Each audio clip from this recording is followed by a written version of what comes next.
There's no question of doubt that to see something really clearly in swimming, you've got to go under the water and have a look. It removes any shine from the surface, reflection, it removes the diffraction and the distortion that you see from looking above the water. You can see someone's position relative to the surface of the water, how their legs kick and their arms move, and the effectiveness of their pulls and their kicks. Have a look at these Hertsmere Flyers swimmers, and we'll just come back and analyse one or two after you've seen it all run through.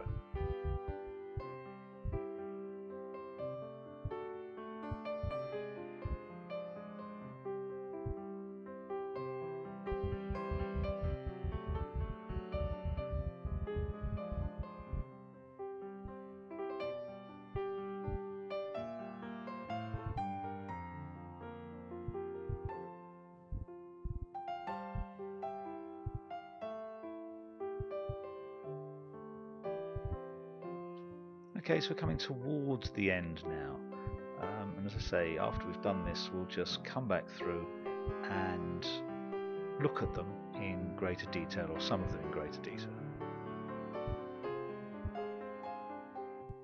Okay, let's start some analysis. Here we have Erica obviously in the water, and one thing you can see is this very angled body from the surface of the water. In fact, if we want to, we can measure that angle. We'll do it right now. We have, let's go to the bottom of the body. So we have a straight line and try and move the whole thing and try to get a straight line with the surface. So this and that line should be parallel. And you can see there it's approximately 20 degrees that we've got as an angle, and that 20 degrees is creating drag against the water. What we really want is for Erica to lift her hips up to the surface so that she's travelling in that direction as opposed to so far down. Okay, we'll just go a bit further forward.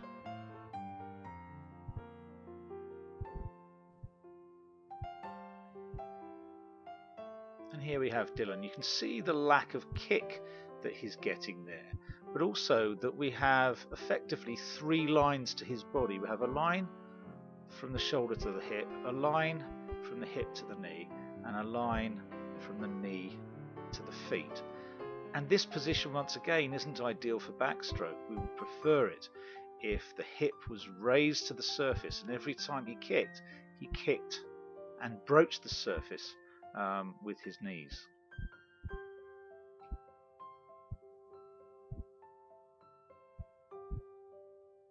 Again, this is Portia, and we very much have this anchor, which is the bum in the water, and that is simply creating drag. So we've again got to lift the hips up to the surface to make sure she's swimming efficiently. We've also got another thing, if we notice there, we'll just run it on one more frame. The arm is straight at its start, it's starting to catch, but it never actually does completely. It's coming through very, very straight, and that's very weak and can create some problems for the shoulder, and that's a problem that we'll see again and again in the swimmers that are swimming along. This is Natasha, and once again, if we look at her body and the surface, we have a large degree of dip from front to back, which means all she's doing is creating drag. But yet again, we've got the start of a catch, but that catch never develops, and it comes through as a straight arm, which again is very weak. We're trying to get maximum strength through this small muscle of the shoulder. We're using none of the pec muscles at the back. We really need to use those.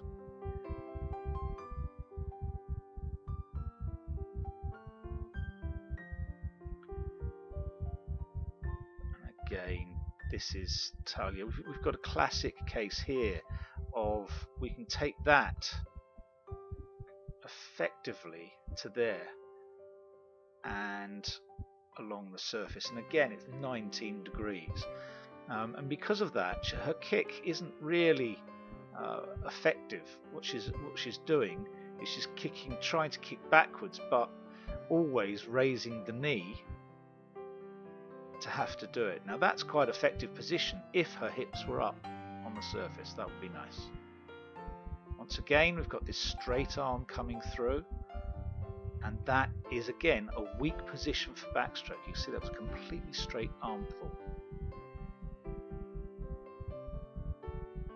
We're slightly better with Daniel here, slightly further over, so it's more difficult to see. But his hips are much closer to the surface and he's kicking up towards the surface. His legs are just broaching the surface with every kick, just. We'd still get that bum out of the way, of course. We've once again gone to a position that's pointing downwards in the water, creating drag all behind, which we don't really want. And this is Josh. And even Josh, to a certain extent, being a backstroke, and I notice his leg there broached the surface, but he's still got this anchored bum in the water. It would be nice if we could raise the hips up to the surface, get him more streamlined, and therefore presumably faster.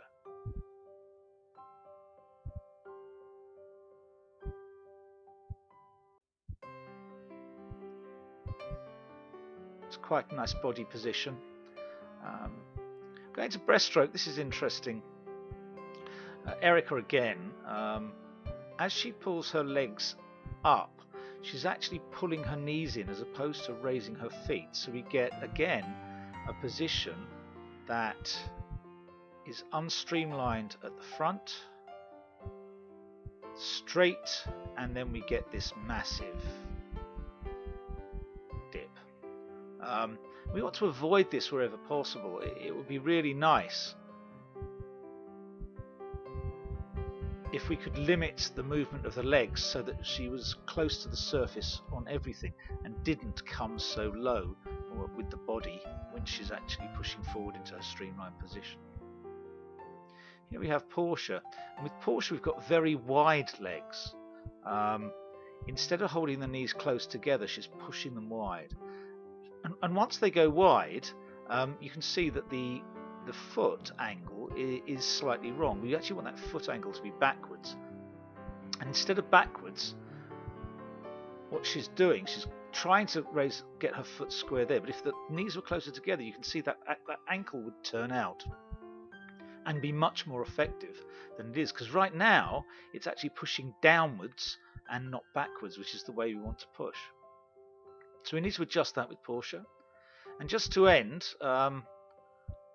someone came along doing this. Now if I point this forward one frame at a time, you'll see that this is the classic bicycle kick. And you can see exactly what's happening. There's a bicycle kick going on there. It's not kicking from the hip. It's literally bicycle kicking along. Okay, that's all for now. Hopefully we'll get some more pictures in the near future.